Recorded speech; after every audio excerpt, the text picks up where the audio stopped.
이 시대의 하나님의 사람, 오늘은 열혈 청년 전도왕의 저자로 알려져 있는 다니엘 리더스 스쿨 최병호 교감을 만나러 왔습니다.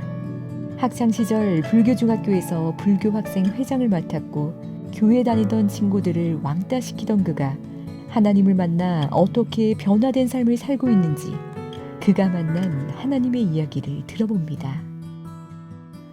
반갑습니다. 저는 다니엘 리더스 스쿨 교감 최병호입니다. 다니엘처럼 순교적 신앙과 자기 분야 최고의 실력과 그리고 예수님처럼 따뜻한 인격을 겸비한 예수 그리스도의 좋은 군인을 만드는 곳이 바로 다니엘 리더스 스쿨입니다.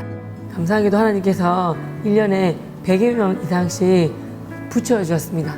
저는 전도가 하나님께서 나에게 그 영혼들 붙여주셨다고 저는 확신합니다. 감사하게도 100명 이상씩 붙여주셨고요.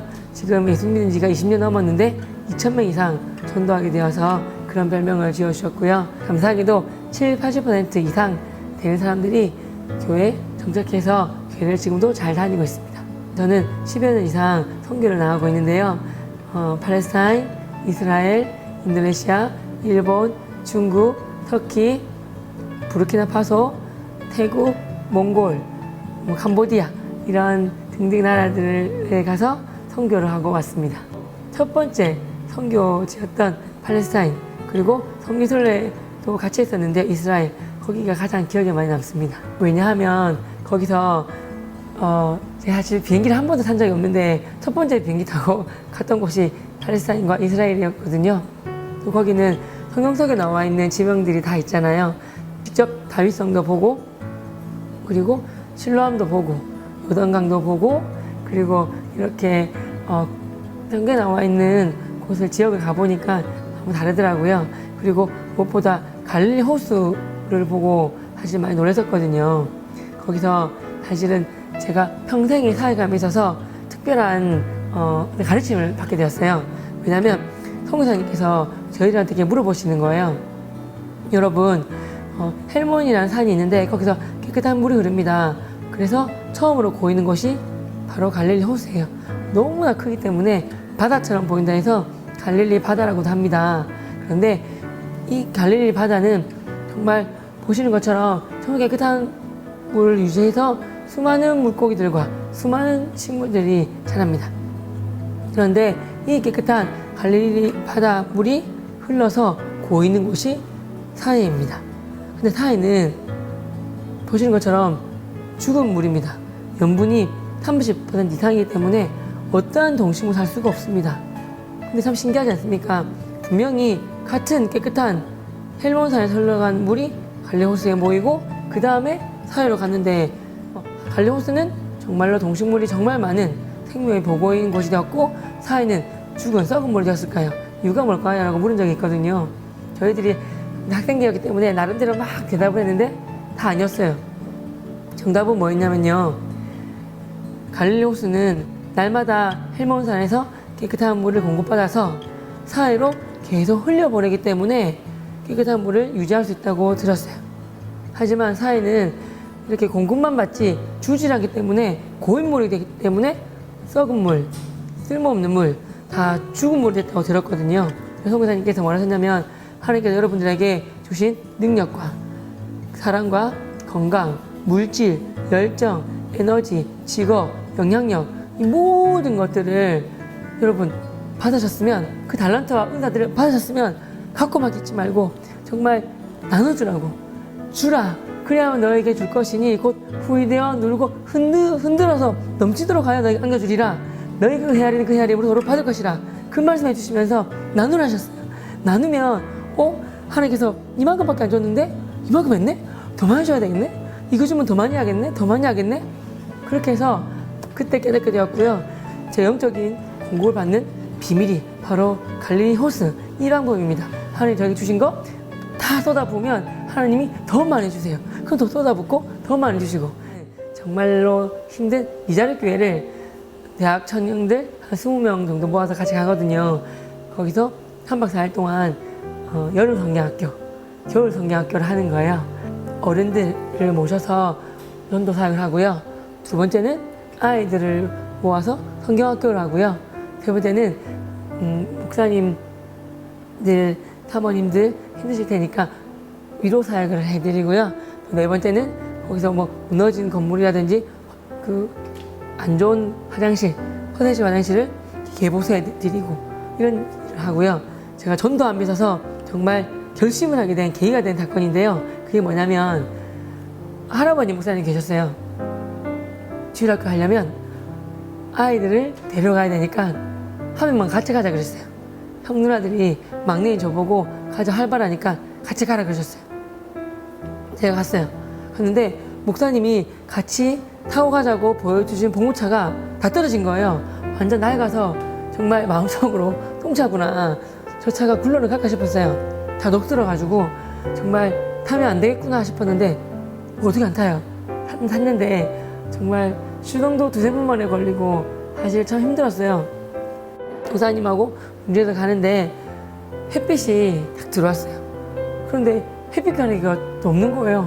제가 너무나 눈이 따가워서 이렇게 눈을 가렸어요. 궁금해서 목사님을 이렇게 쳐다봤더니요. 목사님 햇빛 가리가 없어가지고 이게 줄줄 울고 계신 거예요. 이렇게 운전하고 계세요. 너무 무서워서 목사님 괜찮으세요? 눈에 눈물이 막 줄줄 흐르는데 괜찮으세요? 앞에 하나도 안 보이시는데 진짜 괜찮으신 거예요? 그랬더니 괜찮아요. 제가 이 길을 수십 년 동안 가고 있어요. 이 길 다 배우고 요 밑에 좀에 보이니까 염려하지 말라 그러시는 거예요. 그리고 계속 우시면서 운전하셨어요.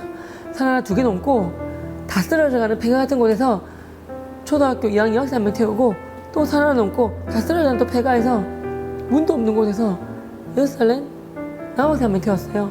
그리고 그 두 명 태우고 다시 돌아왔어요. 갈 때 20-30분, 올 때 20-30분, 거의 50분 넘게 걸린 것 같아요. 같이 갔던 형 누나들이 목이 빠져라고 우리 봉구차만 기다리고 있었어요. 20명이 2열로 사연해서 기다리고 있는데요. 봉구차에서 내리신 목사님께서 직접 그 아이들을 내리셨어요. 그리고 환한 미소와 함께 선생님들 이 아이들 데리고 이제 마음껏 성경 공부해 주세요. 그러고 하시는 거예요. 형 누나들 하이파이브하고 안아주고 너무 예쁘다. 잘생겼네, 귀엽네 막 칭찬하시는데요. 저 혼자 당황해가지고 애교 목사님 꼴랑 애들 2명이 다예요? 선생님들 우리 20명 넘어요. 그러면 애 한 명당 선생님들이 10명이 붙어야 돼요. 그렇게 했단 말이에요. 그러니까 형 누나들 난리 났죠. 막 형 누나들이 눈을 크게 뜨고 뭘 하는 거예요. 목사님이 너무 죄송해가지고 죄송합니다.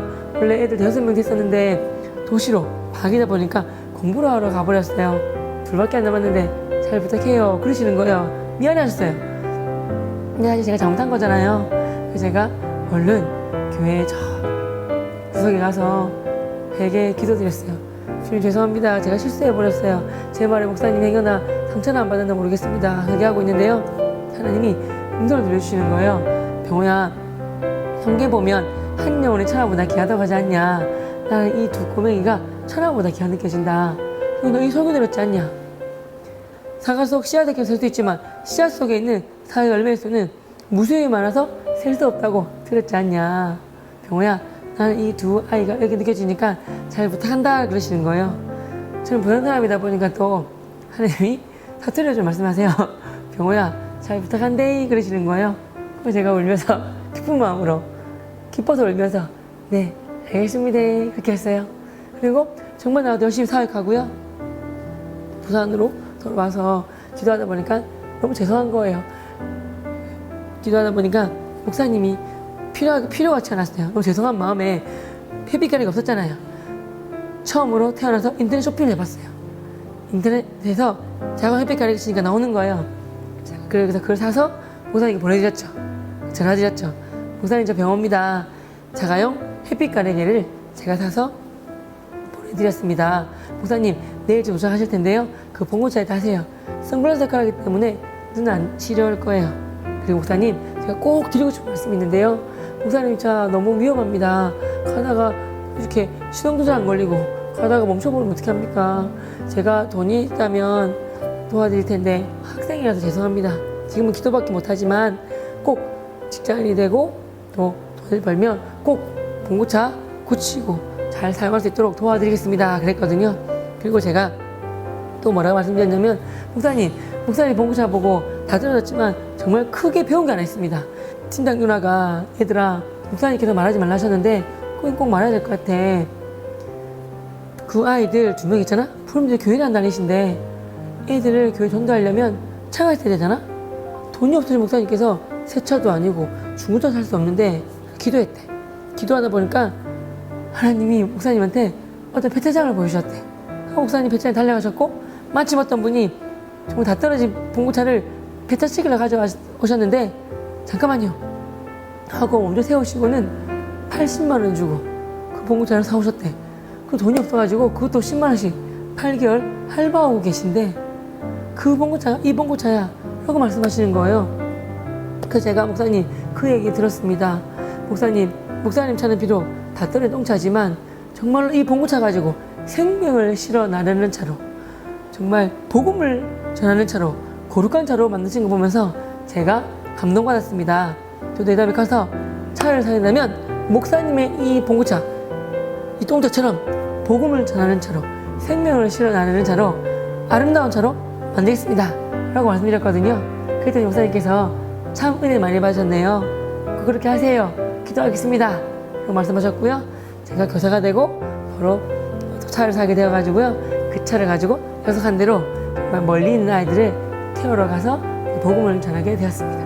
6년 된 차가 하나 있었는데요. 25만 킬로를 뛰어서 이렇게 중고차 시장에 갔어요. 중고차 사장님께서 6년 됐는데 25만이나 뛰었는데요. 죄송하지만 직업이 뭐세요? 그러시는 거예요. 그래서 제가 교사입니다 그랬더니 그러면 밤에 대리 뛰시나 봐요 그러는 거예요. 그래가지고 그냥 웃었죠. 네 하면서 복음 전하는 차는 대리차, 생명 실어 나르는 대리차 생각하고 그렇게 하고 있었고요. 차가 말한다면 주인님 복음 전하는 차로 만들어줘서 고맙습니다 할 것 같았어요.